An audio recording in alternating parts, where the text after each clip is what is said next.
우리 야고보서 4장 1절을 보시면 한번 같이 읽어볼까요? 4장 1절 함께 읽습니다. 시작. 너희 중에 싸움이 어디로부터 다툼이 어디로부터 나느냐? 너희 지체 중에서 싸우는 정욕으로부터 나는 것이 아니냐? 네, 우리 가운데 참 연약함들이 있었죠. 그래서 우리의 믿음도 시련을 견디지 못하는 그런 우리 인내하지 못하는 우리 신앙관, 신앙의 태도들을 보며 이 야고보 사도는 12곳에 흩어져 있는 이스라엘 그 지파들을 향해서 이 편지를 쓰는 거예요. 믿음을 지켜야 된다. 인내해라. 참고 견뎌라. 어렵고 힘들어도 하나님께서 도와주실 것이다. 이때를 지나면 우리의 믿음은 더욱더 아름다워지고 깊어지게 될 것이다. 라고 그런 응원의 메시지를 보내시는 거예요. 그러나 찰되지 않아요. 두 마음을 품기도 하고 지난주 설교처럼 말에 실수가 너무나도 많은 거죠. 믿는다고 하지만 사람을 돕지도 않고 말도 실수가 너무나도 많고 싸우고 그렇게 어려운 상황 가운데 우리가 살게 된다는 것이에요. 그렇다면 이 어려움과 싸움과 다툼이 어디에서 일어나냐? 왜 자꾸 교회 안에서 예수님을 잘 믿어보겠다고 하는 사람들이 모이면 왜 반드시 싸우게 돼 있냐? 왜 이렇게 싸우는 거냐? 묻고 있는 거예요. 왜 싸우니? 너네 도대체 왜 싸우는 거니? 야고보가 보내는 이 편지를 받는 사람들이 많이 싸우나 봐요. 그 교회들이 많이 싸웠나 봐요. 초대교회 사람들이 너무 많이 싸웠나 봐요.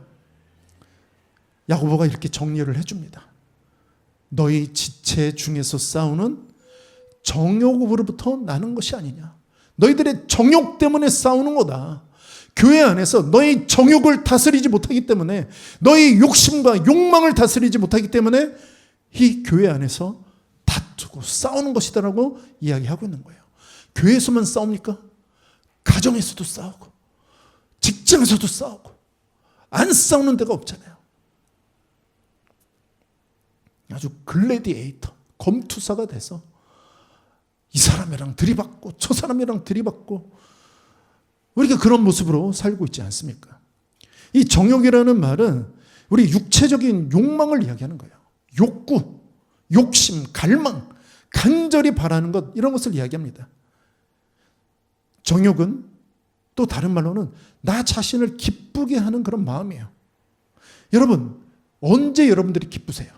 언제 여러분들이 기쁘다, 행복함을 느끼십니까?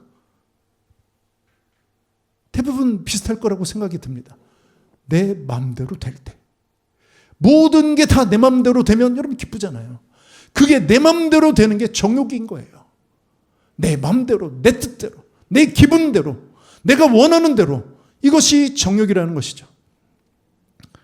이 정욕을 다스리지 못하면 교회건 가정이건 여러분 다툼과 싸움이 끊이질 않게 되어 있어요.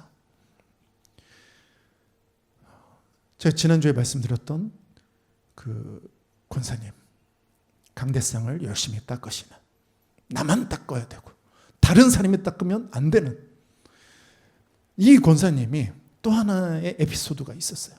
이 권사님이 또 교회의 그 식당 봉사팀의 팀장이었어요. 근데 어느 날 토요일이었는데 제가 교회에서 이제 청소도 하고 뭘 하고 있는데 여러 권사님들이 모여서 막 옥신각신 뭔가 되게 얼굴은 또 상기돼서 막 그 권사님 혼자 또 다른 권사님들 한 4-5명 이렇게 서가지고 뭐라 막 이렇게 싸우고 있는 거예요. 그래서 도대체 왜 싸우나 하고서 자세히 이제 청소하는 척 하면서 이렇게 들어봤어요. 쳐다보진 않고 이렇게 들어봤어요. 그랬더니 이게 뭐냐면 그 식당 봉사팀장 권사님은 저희가 주일날 국수를 먹었거든요. 국수를 끓여서 이 권사님은 디포리를 넣어야 된다. 그런데 나머지 4-5분의 권사님들은 멸치를 넣어야 된다. 아니다. 디포리다. 아니다. 멸치다. 이러고 싸우고 있는 거예요. 그렇죠. 이제 다 넣으면 되는데 이 디포리 권사님이 디포리를 놓지 않는 거예요. 디포리가 아주 국물이 시원하다. 디포리를 넣어야 된다는 거예요. 그러더니 결국 나머지 권사님들 그래 알았어. 마음대로 해. 하고서 가시더라고요. 그 주에 국수는 디포리 국물이었어요. 근데 저 먹어보니까 멸치나 디포리나 다시다나 다 똑같아요. 모르겠어요. 그냥 김치 맛으로 먹는 거예요. 김치 시원해서 그 맛에 이제 국수를 먹는 거죠. 여러분, 그 권사님 외로웠어요. 여기 가서 들이받고 저기 가서 들이받으니까 혼자 다녀요. 친구가 없어요. 여러분, 그렇습니다. 정욕으로 이끌려서 여러분 살게 되면, 내 생각을 내려놓지 못하면 여러분 친구가 없게 되는 거예요. 그냥 혼자 사는 거예요. 자기 기준, 내 생각으로 사는 거예요. 그것이 뭐 예배라 할지라도, 그것이 무슨 헌신이라 할지라도, 그것이 무슨 봉사라고 할지라도, 정욕적인 봉사와 헌신과 예배는 우리를 어려움 속으로 끌고 간다는 거예요. 여러분, 내가 드리는 예배가 나의 기쁨을 위한 예배인지, 봉사가 내 기쁨을 위한 봉사인지. 찬양도 그렇거든요. 찬양도요, 이게 정욕으로 찬양을 하면요, 모르는 찬양하면 화나요. 또 정욕으로 찬양하면요, 찬송가 1절부터 5절까지 있으면 화나요. 이건 왜 또 5절이야? 3절 하면 3절짜리 찬양이 딱 나오면 너무 행복한 거죠. 아유, 좋아. 우리의 정욕이 다스림을 받아야 돼요. 내 기분, 내 느낌, 내 생각, 이게 이루어지는 태도, 이런 삶 때문에 계속해서 다툼과 싸움이 일어나게 된다는 것이죠. 야고보 사도는 야고보 4장 2절에 또 이렇게 말합니다.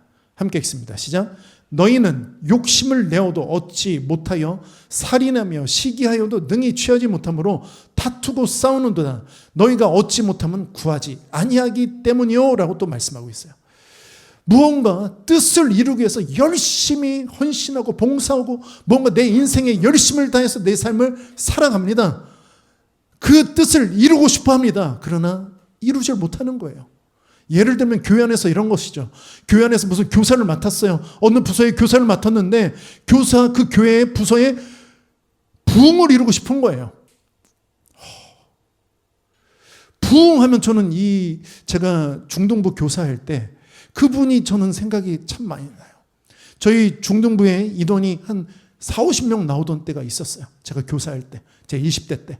그런데 중등부 교사 때 한 40-50명 나왔는데 새로 오신, 그때는 전도사님이죠. 전도사님이 엄청난 이야기를 하시는 거예요. 표를 기도 중에 정하셨다는 거예요. 저희 40-50명 나오는데 표가 뭐냐면 500명 모이는 중등부. 이게 뭐지? 어떻게 해야 되지 그럼? 우리는 어떻게 해야 되는 거지? 우리 교사들은 이제 앞으로 어떻게 되는 거지? 두렵더라고요. 500명 이게 어떻게 되는 거지? 결국 500명 되진 못했어요. 여러분, 우리의 생각과 뜻 이루고 싶죠. 부흥하고 싶죠. 하나님께 정말로 칭찬 듣고 싶죠. 잘하고 싶죠. 그러나 욕심을 내고 정말 살인의 충동이 일어날 정도로 막 닥달하고 화내고 해서, 그래서 뭔가 뜻을 이루려고 해도 그게 이루어지지 않는 이유는 무엇이냐면 구하지 않기 때문이라고 또 말씀하고 있어요. 너희가 구하지 않기 때문이다. 500명이 모이는 중등부, 사실 저 기도하지 않았어요. 저게 어떻게 돼? 말도 안 돼. 이미 제 마음 가운데 그런 마음이 있었어요. 모르겠어요. 정말 그 전도사님에게 하나님이 정말로 500명을 주시려고 하셨지만 그 안에 있는 교사들이 말을 들어먹지 않아서 그래서 안 됐을 수도 있죠. 저도 기도하지 않았어요. 안 돼. 저거는 아니야. 저거는. 그렇게 저는 생각했던 것이죠. 그리고 야고보서 4장 3절에 또 이렇게 말씀합니다. 야고보서 4장 3절 함께 읽어보죠. 시작. 구하여도 받지 못함은 정욕으로 쓰려고 잘못 구하기 때문이라. 여러분, 원하고 바르고 소원해도 그걸 이루지 못하는 이유는 또 뭐냐면, 하나님 앞에 기도해도 기도 응답을 못 받는 이유는 뭐냐면 정욕으로 쓰려고 잘못 구하고 있기 때문인 거예요. 내 욕심으로 구하는 거죠. 내 뜻을 이루기 위해서, 내 생각을 이루기 위해서 기도하는 거예요. 그래서 얻지 못한다라고 말씀하고 있어요. 여러분, 하나님께 구한다는 얘기는 기도하는 거잖아요. 그럼 기도하는 그 기도에 하나님은 응답해 주시거든요. 근데 하나님의 응답에는 무조건 다 들어주는 게 응답이 아니에요. 들어주시기도 하지만 yes, 기다리라고도 말씀하세요. wait, 기다려라. 그리고 하나님은 no라고도 얘기하세요. 아니야, 그거 아니야, 그거 네 욕심이야. 아니야, 그거 이루어지면 넌 망해. 그렇게 하나님께서 말씀하신다는 것이죠. 우리의 간절한 마음을 틈타서 사단이 주는 마음일 수 있는 거예요. 그래서 내 이 기도가, 내 간구와 내 소원함이 하나님의 영광을 위한다고 하지만 그것이 영광이 아닐 수 있다는 거예요. 잠잠히 하나님 앞에 묻고 또 물어봐야 돼요. 하나님, 이거 내 욕심 아닙니까? 내 욕심이라면 하나님 안 되게 해주세요. 여러분, 안 되는 게 오히려 복입니다. 내 욕심인데 내 욕심이 이루어지잖아요. 여러분, 그러면 100% 하나님을 떠나게 돼 있어요. 하나님 안에 있으셔야 되며, 내 기도와 간구가 정욕적인 기도가 아니라, 내 욕망을 이루기 위한 기도가 아니라 하나님의 영광을 위한 기도가 될 수 있기를 간절히 바랍니다. 야고보 사도는 또 이어서 계속 이렇게 이야기합니다. 야고보 4장 4절을 또 함께 읽겠습니다. 함께 읽습니다. 시작. 가늠한 여인들아, 세상과 벗된 것이 하나님과 원수됨을 알지 못하느냐?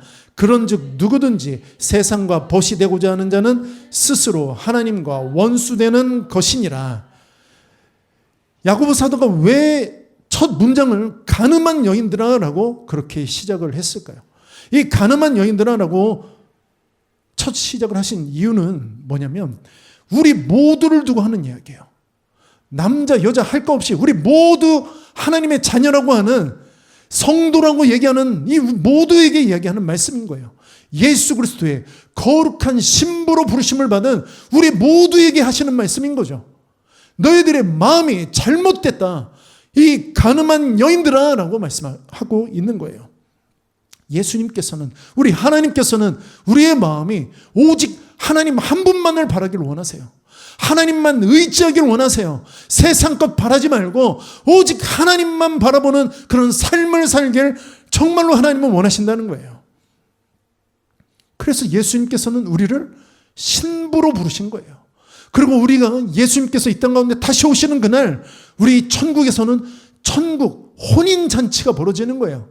예수님이 나의 신랑이 되어주시고 나는 예수님의 거룩한 신부가 되어 그 하나님의 나라에서 아름답고 복되고 놀라운 천국 혼인잔치가 벌어진다는 것입니다. 그렇게 예수님께서 비유로 말씀해 주신 거예요.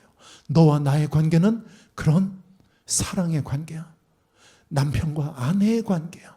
라고 말씀해 주시는 것이죠. 그런데 예수님께서는 우리를 그렇게 생각하시는데 내 마음에 다른 마음이 있다면, 여러분, 이건 끔찍한 일 아니겠습니까?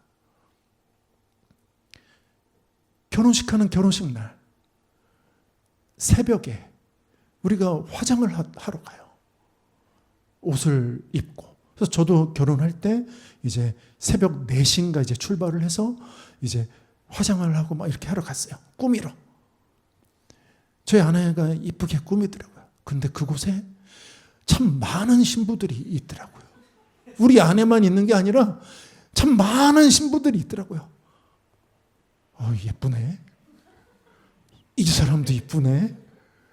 그러면서 제가 이게 왜 이렇게 이쁜 사람이 많지? 이러고 있었으면 제가 결혼식을 아마 안 했을 수도 있겠죠. 그래서 감사한 건 제 눈엔 제 아내가 보였어요. 그리고 거울에 비친 저만 보이는 거예요. 화장을 다 해보네. 세상에. 그리고 흑채까지 뿌려주시더라고요. 새 사람이 됐어요. 아주 연예인을 만들어 주더라고요. 너무 좋았죠. 여러분, 그런 아름다운 혼인 예식날 다른 사람이 보이고 다른 여자가 보인다면 여러분, 그 결혼은 하지 말아야 되는 거예요. 그건 잘못된 것이잖아요. 오늘날 그리스도인들이 세상과 하나님 사이에서 그렇게 양다리를 걸치고 있는 모습을 보며 이 야고보 사도가 이야기하고 있는 거예요. 두 마음 품지 마라. 세상과 벗하지 마라. 양다리 걸치지 마라. 여러분, 벗은 무엇입니까? 벗이 뭐예요? 친구잖아요. 세상을 친구로 삼지 말라고 얘기하는 거예요. 여러분, 친구는 누가 친구가 되나요? 어떤 사람이 친구가 되죠? 나랑 마음이 맞아야 돼요. 내 생각과 그의 생각이 비슷해야 돼요. 그가 좋아하는 것과 내가 좋아하는 게 비슷해야 돼요. 생각과 대화가 서로 같아야 돼요. 그래야 친구가 될 수 있어요. 여러분, 세상도 마찬가지입니다. 세상이 요구하는 게 뭐죠? 돈을 추구합니다. 세상은 화려한 것을 추구합니다. 그리고 이 세상은 첫째가 되라고 얘기해요. 1등이 되라고 얘기합니다. 아니면 다 죽는다고 얘기해요. 여러분, 그런 세상의 화려함과 그런 강렬한 돈맛을 보게 되면 여러분, 하나님 따를 수가 없습니다. 여러분, 그래서 내려놔야 되는 거예요. 여러분, 성경에 등장하는 부자 청년이 있었죠. 그 부자 청년은 돈이 정말 많았습니다. 그런데 그 부자 청년에게 영원한 생명에 대해서 궁금함이 생겼어요. 그래서 예수님에게 찾아왔습니다. 영생을 물어봐요. 영원한 생명을 얻으려면 어떻게 해야 합니까? 그런데 예수님이 이렇게 말씀하세요. 네 가진 모든 재물을 가난한 사람들에게 다 나눠주고 너는 나를 따르라고 말씀하세요. 그런데 이 부자 청년이 돈 때문에 근심하면서 그 예수님의 콜링을, 예수님의 부르심을 외면하고 다시 되돌아 자기 길로 돌아가 버리고 말아요. 여러분, 얼마나 안타까운 순간입니까? 여러분, 세상과 벗하게 되면, 세상과 친구가 되어지면 예수님을 따를 수가 없어요. 그리고 성경은 뭐라고 얘기하냐면 세상과 벗하는 자는 하나님과 원수가 된다고 말하고 있어요. 자동으로 원수가 되는 거예요. 난 하나님을 잘 믿고 싶은데, 하나님을 사랑하고 싶은데, 예배도 잘 드리고 싶은데, 기도하고 싶은데, 말씀 읽고 싶은데, 그런데 세상과 벗이 되면 하나도 되지 않습니다. 세상의 유익과 세상의 만족과 세상의 돈을 쫓게 되면 하나님과 자연스럽게 자동으로 원수가 되는 거예요. 그래서 하나님을 섬길 수가 없어요. 그 은혜와 사랑 가운데 거할 수가 없습니다. 살 수가 없는 거예요.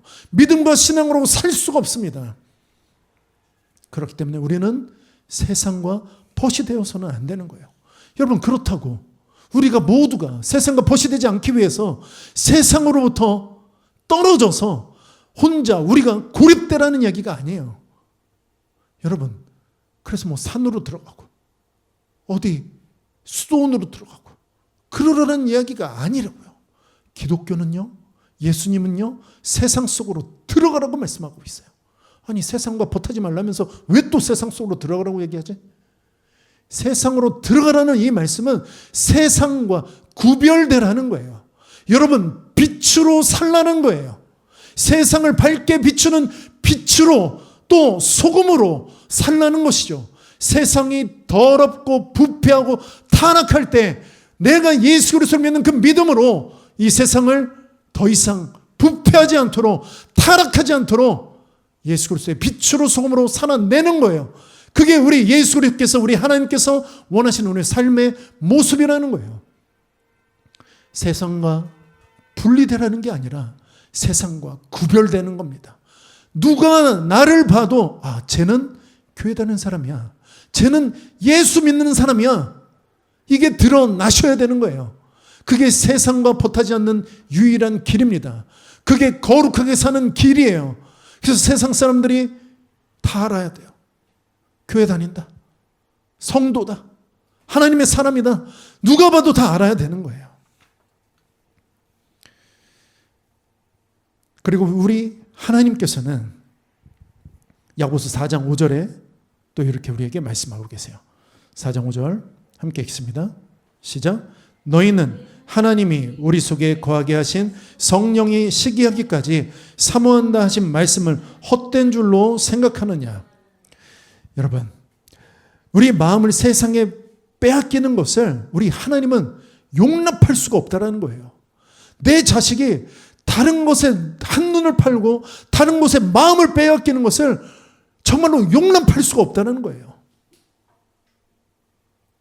그걸 우리 하나님께서는 이렇게 표현해요. 너희는 하나님이 우리 속에 거하게 하신 성령님이 시기하면서까지, 정말 시기하면서까지 우리를 사모한다는 그런 말씀을 헛된 줄로 생각하냐라고 말씀하고 있는 거죠.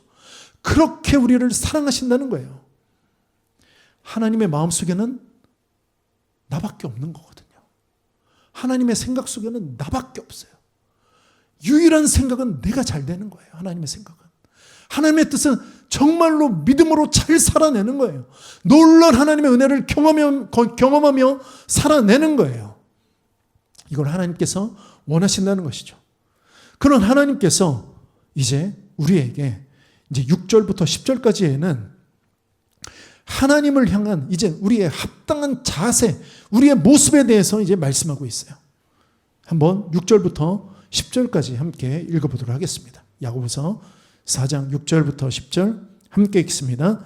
그러나 더 큰 은혜를 주시나니 그러므로 일렀으되 하나님이 교만한 자를 물리치시고 겸손한 자에게 은혜를 주신다 하였느니라. 그런즉 너희는 하나님께 복종할지어다. 마귀를 대적하라. 그리하면 너희를 피하리라. 하나님을 가까이 하라. 그리하면 너희를 가까이 하시리라. 죄인들아 손을 깨끗이 하라. 두 마음을 품은 자들아 마음을 성결하게 하라. 슬퍼하며 애통하며 울지어다. 너희 웃음을 애통으로 너희 즐거움을 근심으로 바꿀지어다. 주 앞에서 낮추라. 그리하면 주께서 너희를 높이시리라. 여러분, 이 삶의 자세들을 배우시면 놀라운 하나님의 은혜와 복을 받는 인생이 되어진다는 거예요. 그래서 6절에 더욱 큰 은혜를 우리 하나님께서는 준비하고 계신다는 거예요. 우리에게 은혜를 주고 싶어 하십니다. 은혜가 뭘까요? 하나님 주시는 축복이에요. 하나님 주시는 자비예요. 하나님 주시는 사랑이에요. 하나님 주시는 회복인 거예요. 이게 하나님의 은혜인 거거든요. 하나님은 은혜를 주고 싶어 하세요. 그런데 그 하나님의 은혜를 가로막는 사람들, 그런 성품이 있어요. 그게 뭐냐면 교만이에요. 그래서 이어서 말씀하시죠. 하나님이 교만한 자를 물리치시고 겸손한 자에게 은혜를 주신다고 말씀하고 있어요. 여러분, 교만이 뭐죠? 교만은 나를 드러내는 거예요. 나를 드러내는 삶. 나 잘났어. 나 이 정도 해. 나 이렇게 했어. 여러분, 그래서 간증이 위험한 이유가 뭐냐면, 간증은 자칫 잘못하면 나를 드러낼 수가 있어요. 내 잘난 거, 내가 했어. 내가 이렇게 기도했더니 하나님이 이렇게 역사하셨어. 나 이런 사람이야. 이건 뭐죠? 겸손이 아니에요. 이건 교만인 거죠. 그래서 여러분, 우리의 간증은 뭐냐면, 간증은 하나님이 높아지시는 거예요. 하나님이 드러나는 거예요. 하나님이 드러나시려면 나는 벌레가 돼야 돼요. 나는 엉망진창이어야 되는 거죠. 내 힘과 능력으로 한 게 아니라 하나님의 능력과 하나님의 놀라우신 은혜로 이루어진 거라고, 그렇게 이야기하는 것이 겸손인 거예요. 여러분, 우리 인간관계도 마찬가지잖아요. 사람들은 겸손한 사람을 좋아합니다. 교만한 사람을 좋아하지 않아요. 교만한 사람 싫습니다. 아주 싫습니다. 싫어하면 안 되는데 싫어요. 근데 이 싫어하는 마음이 더 깊어지면 미움으로 바뀌거든요. 그래서 싫어할 때 빨리 돌이키셔야 돼요. 아, 하나님 싫습니다. 저 사람 저렇게 잘난 체 하는 거 너무 싫습니다. 하나님, 저를 용서해 주시옵소서.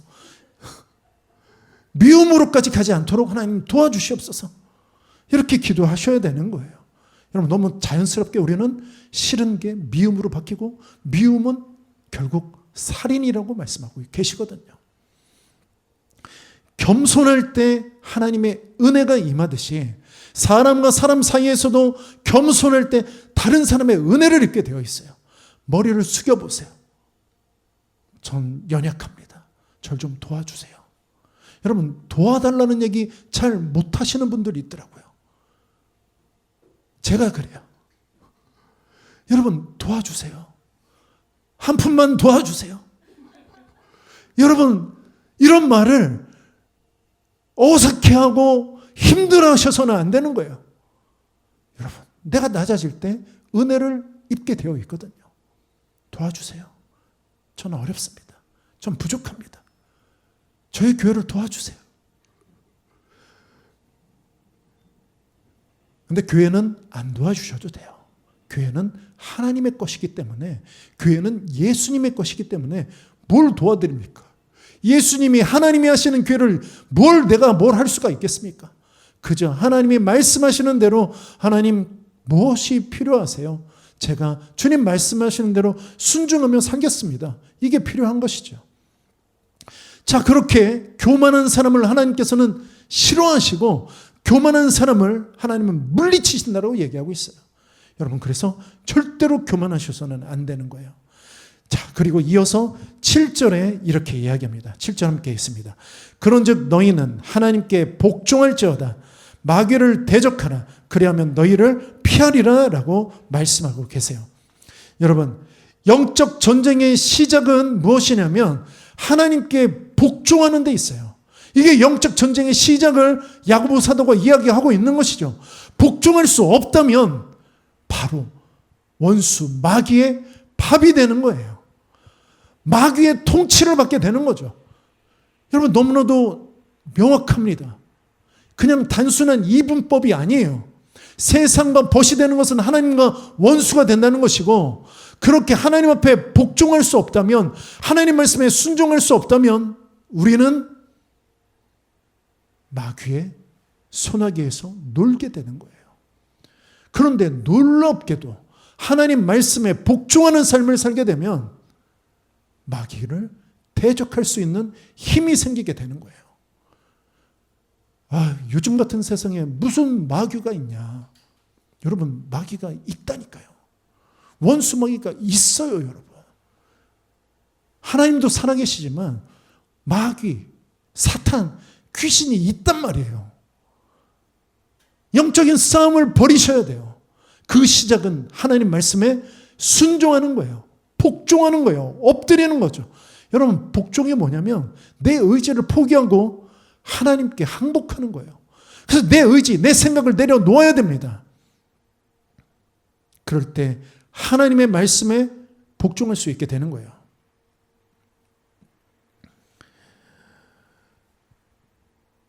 영적 전쟁이 쉽지가 않습니다. 우리가 예배하는 거, 이게 영적 전쟁인 거죠. 어두움이 떠나가는 시간이에요. 악한 영이 나를 괴롭히고 힘들게 하고 우울하게 하고 아주 분노의 화신이 되어 살게 하는 그런 악한 영의 그런 속삭임에서 이제 자유케 되는 시간이에요. 그게 예배의 시간이거든요. 그래서 오늘 불렀던 찬양, 그래서 이제 부른 거예요. 세 번째 불러도 빛으로 비추시네. 빛으로 비추시네. 어둠이 드러나고 나를 숨은 허물에서 벗어나게 하시네. 여러분, 말씀을 듣게 되면, 하나님의 말씀을 듣게 되면 우리의 어두움이 드러나게 되어 있어요. 숨겨놓고 감추어뒀던 나의 더러움과 나의 연약함과 나의 악함이 여러분 드러나게 되어 있습니다. 드러나는 거예요. 너무나도 당연한 거예요. 그 전까지는 되게 나이스한 사람처럼, 되게 고상한 사람인 것처럼, 그렇지만 여러분, 이게 드러나면 드러날수록 여기다 들이받고 저기다 들이받고 할 거예요. 여러분, 그래서 은혜 받을 때 그런 증상들이 나타날 수 있어요. 왜 은혜 받았는데 더 어려워지지? 왜 은혜 받았는데 왜 더 내 안에 화가 더 많이 나지? 왜 은혜 받았는데 왜 이렇게 마음이 어렵고 불편하지? 왜냐하면 나의 어두움이 드러나기 때문이에요. 이제 그 드러난 그 어두움이 떠나가야죠. 이제 떠나가야 되는 거예요. 예수 그리스도의 그 보혈의 은혜로 그 어두움을 물리치는 그 능력을 우리가 모두가 소유해야 된다는 것입니다. 그리고 세 번째로 하나님을 가까이 하는 거예요. 내가 하나님을 가까이 할 때 하나님께서 나를 가까이 해주시거든요. 여러분, 순서가 뭐냐면 그냥 가만히 있으셔서는 안 되는 거예요. 내가 하나님을 원하고 하나님의 임재를 구하고 하나님의 능력을 구하고 하나님 나를 만나주시기를 원하신다면 여러분들이 먼저 하나님 앞에 나아가시는 거죠. 예수님께서는 문 밖에 서서 기다리고 계세요. 인격적으로 대하시는 거예요. 너가 마음이 있어야 된다.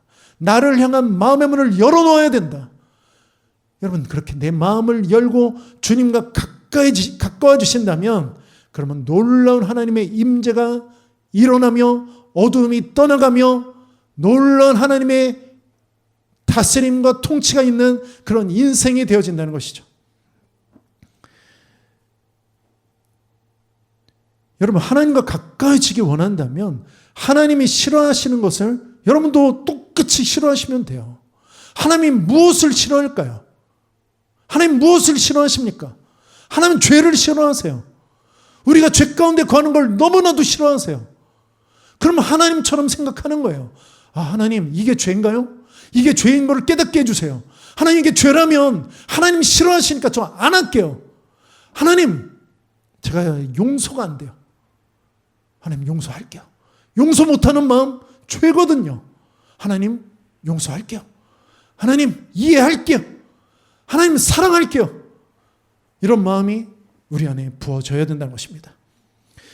이렇게 우리의 삶 가운데 나의 죄를 하나님 앞에 자복하는 그런 습관들이 있어야 돼요. 그리고 하나님 말씀을 들어야 됩니다. 하나님 말씀을 사모하며 들어야 돼요. 무시로 듣고 계셔야 되는 거예요. 여러분, 무시로 들어도 잘 안 되거든요. 일주일 동안 하나님 말씀 전혀 안 듣다가 주일날 한 번 하나님 말씀을 드리려고 하면 그게 얼마나 힘든지 모릅니다. 그래서 모든 하나님의 말씀을 사모하며, 그리고 유튜브에 설교 많잖아요. 홍민기 목사님 설교 많이 들으세요. 어떤 분들은 무서워서 못 듣겠다고 하시더라고요. 여러분, 더 여러분 영혼에 유익이 돼요. 들으세요. 정신 차리라고 말하는 그런 전 목사님 못 봤거든요. 여러분, 정신 차리십시오. 여러분, 정신 똑바로 차려요. 똑바로 차려야 된다고. 여러분, 이런 얘기 잘 못해요. 목사님들이. 상처받을까 봐. 그런데 홍민기 목사님은 괜찮대요. 어쩔 수 없대요. 살리기 위해서는 어쩔 수 없는 거라고. 저도 그렇게 생각해요. 여러분들의 영혼이 살아나려면 여러분 찔러야 되거든요. 말씀의 빛이 들어와서 내가 이렇게 완악했었구나. 내가 이렇게 악한 사람이었구나. 내가 이렇게 죄가 많은 인간이었구나. 그게 드러나야 되는 거예요. 그럴 때 하나님께서 역사하신다는 것이죠. 하나님과 가까워질 수 있는 길인 거예요. 예배의 자리를 사모하고 말씀 듣기를 즐거워하고, 그렇게 하나님과 관계가 좋아지면 사람과의 관계가 좋아지는 거예요. 여러분, 이게 원리입니다. 영적인 원리예요. 왜 나는 내 주변에 좋은 사람들이 없을까? 왜 나는 사람들과의 관계가 잘 안 맺어질까? 하나님과의 관계를 점검해 보세요. 무언가 하나님과의 관계 속에 문제가 있을 거예요. 하나님을 업신여긴다든지, 아니면 하나님을 만만하게 본다든지, 하나님을 경외하지 못하고 그저 하나님을 하찮게 생각한다든지, 그럼 사람과의 관계 속에서도 온전한 관계가 이루어지지 않는다는 것이죠. 그리고 기도가 이루어져야 돼요. 우리 삶 속에 기도가 이루어져야 하나님과 가까워질 수 있습니다. 그리고 마지막으로 하나님과 가까워지기 원하신다면 순종의 삶을 사셔야 되는 거예요. 그래야 하나님과 가까워질 수가 있습니다. 그리고 그 하나님과 가까워지는 것이 우리 인생의 놀라운 복이 되는 거예요. 시편 73편 28절에 이 시편 기자가 얘기해요. 하나님께 가까이 함이 나에게 복이 된다라고 얘기하고 있어요. 하나님과 가까워지십시오. 하나님과 하나님의 사람들과 가까워지십시오. 여러분, 세상에 많은 사람들이 있습니다. 나의 주변에 많은 사람들이 있어요. 일주일 동안 여러분들은 누구와 연락을 하시며 누구와 대화를 하시며 누구와 여러분들의 마음을 나누십니까? 하나님의 사람들과 나누십시오. 그렇게 공동체 속에서 하나님의 사람들과 대화하셔야 돼요. 그게 하나님과 가까워질 수 있는 길입니다. 나보다 신앙이 더 좋은 사람들, 더 신실한 사람들을 찾아가셔야 되는 거예요.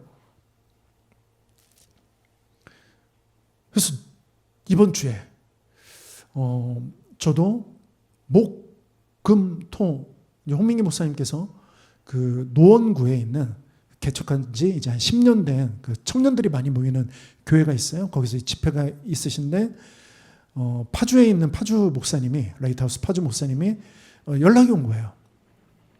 형님, 목금토 목요일 날 저녁에, 금요일 날 홍민기 목사님 거기 오셨는데 가실래요? 밤에 이렇게 연락이 왔어요. 노원구가 어디 있더라 하고서 지도를 이렇게 찾아봤어요. 막힐 때 가면 2시간이에요. 잘못하면 3시간도 걸리는 거리예요. 거기를 가자고 살짝 가기 싫은 마음이 있었죠. 그리고 또 몇 주 전만 같았어도 나 안 간다고 했을 거예요. 나 집에 아들 봐야 돼. 아들 재워야 돼. 아들 씻겨야 돼. 뭐 이렇게 이야기를 대면서 안 갔을 거예요. 그런데 이번 주에 목요일 저녁에는 제 마음에 그래, 가야지, 가야 되겠다 이런 마음이 또 생기더라고요. 그래서 알았다 하고서 갔어요. 그래서 금요일 오후에 이제 출발을 했는데 정말 3시간이 걸렸어요. 파주 갔다가 또 파주에서 가는데 거의 3시간이 걸렸어요. 조금 거짓말 못해서. 거의 2시간 반, 3시간 걸린 거예요.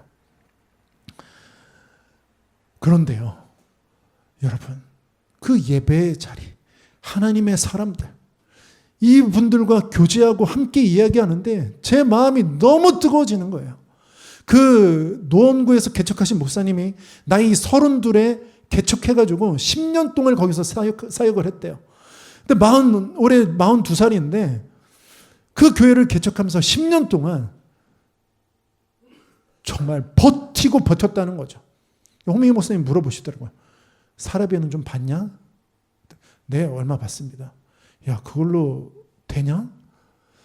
예, 그냥 어떻게 맞춰가며 살고 있습니다. 야, 너 진짜 대단하다. 이건 한 명이 모이든 2명이 모이든 그게 중요한 게 아니라 10년을 버텼다는 게 넌 정말 놀라운 거다. 이건 정말 하나님이 정말 축복해 주실 거다. 너 정말 대단한 거다. 그래서 홍민기 목사님이 저한테 물어보시더라고요. 양준모 너 몇 년 됐지? 예, 저 한 2년 반 됐나? 그래? 그거 됐나? 10년은 해야 돼. 10년. 여러분, 버티는 거예요. 우리 신앙과 우리의 믿음은 버티는 거예요. 여러분, 안 되지 않습니다. 여러분, 잘 될 겁니다. 하나님이 은혜 내려 주실 겁니다. 하나님이 복 주실 겁니다. 하나님이 축복해 주실 거예요. 영적으로 여러분들이 더욱더 성숙해지실 것입니다. 여러분, 이걸 믿으시며 함께 나갈 수 있었으면 좋겠습니다. 그렇게 하나님과 가까워진다는 것은 하나님의 사람들과 가까워지는 것이고 하나님을 믿고 하나님께 나가는 사람들과 친밀해지는 거예요. 그곳에 모인 그 청년들을 보는데 너무 제 마음도 뜨거워지는 거예요. 너무 감사하다. 아니, 이 한국 땅에, 이 타락하고 이렇게 패역한 이 한국 땅에 하나님을 예배하고 하나님 앞에 나오는 이 젊은이들이 여기에도 이렇게 있구나. 너무 제 마음이 막 요동을 치고 너무 좋은 거예요. 하나님, 인천에도 그런 은혜의 단비가 내리게 해 주시옵소서. 그 개척하신 목사님이 인천을 별로 안 좋게 생각하시더라고요. 왜요?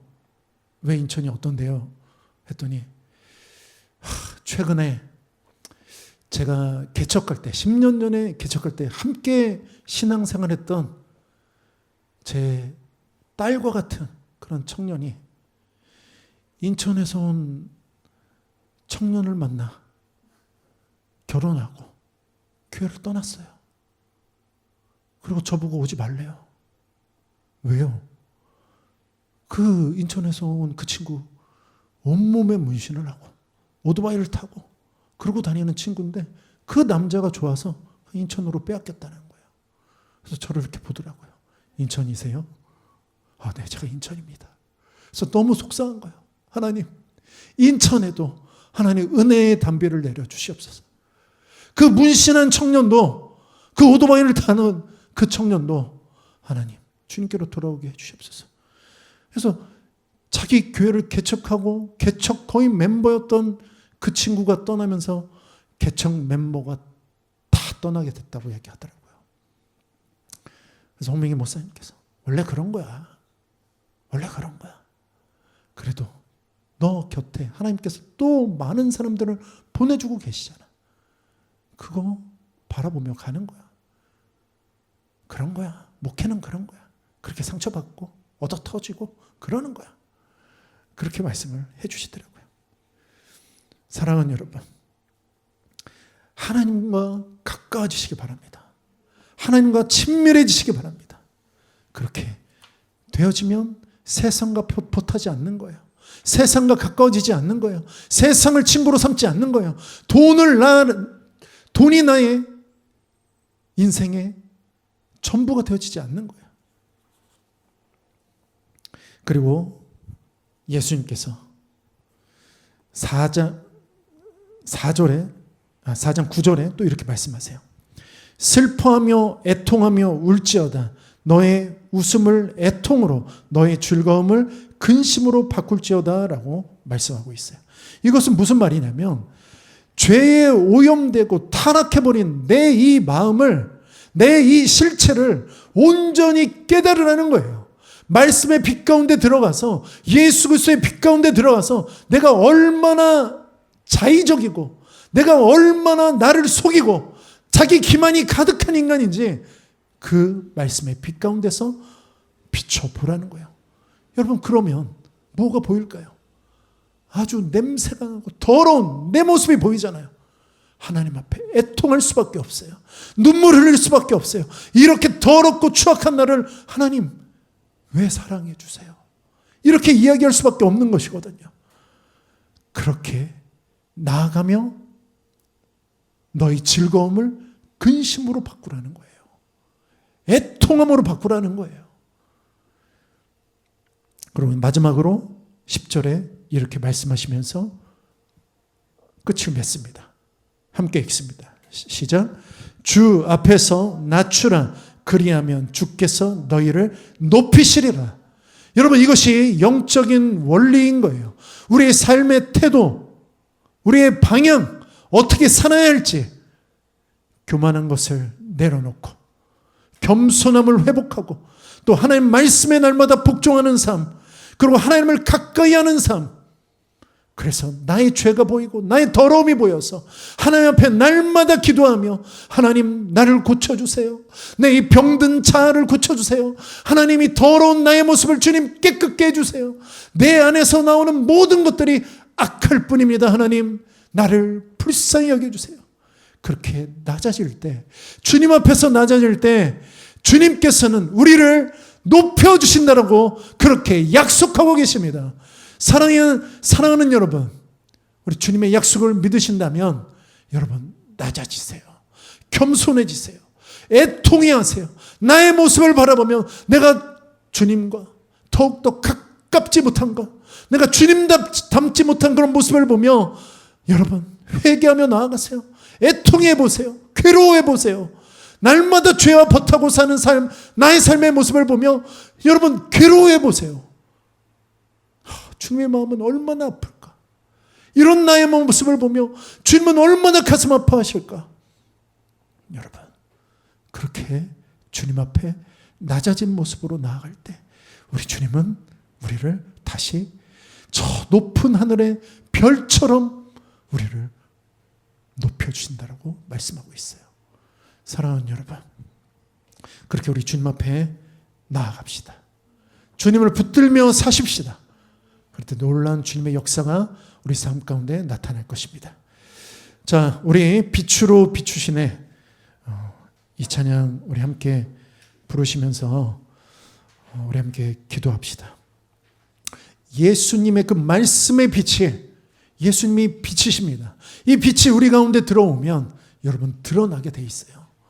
그래서 이상한 모습, 이상한 형태, 이상한 상황들이 내 안에서 솟아날 수 있습니다. 그러나 여러분, 과정이에요. 어둠이 드러나고 나의 완악함이 드러나고 그리고 그 어둠이 떠나가는 역사가 이 찬양 가운데, 우리 기도 가운데 있을 것입니다. 우리 함께 찬양하며 나아갑시다.